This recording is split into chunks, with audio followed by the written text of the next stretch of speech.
Pernah tak anda tengah pening fikir idea kat pejabat tapi satu pun tak keluar? Tapi bila balik rumah, tengah syok mandi bawah shower, tiba-tiba, boom! Idea paling genius muncul macam tu je. Kenapa Adakah sebab air tu ada kuasa ajaib? Sebenarnya, ini dipanggil the incubation effect.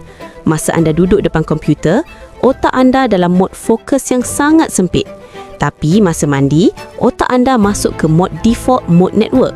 Ini adalah fasa di mana otak anda sedang berehat, tapi sebenarnya di latar belakang, ia sedang menyambungkan titik-titik memori dan maklumat yang tak sempat diproses masa anda sibuk tadi.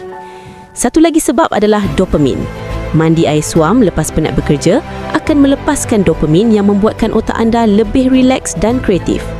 Jadi, kalau anda rasa stuck dengan kerja, jangan paksa.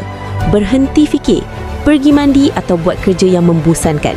Biar otak anda berjalan-jalan sendiri. Kadang-kadang, cara paling cepat untuk dapat jawapan adalah dengan berhenti mencari. Pernah dapat idea masa mandi? Cuba komen idea apa yang paling pelik pernah muncul.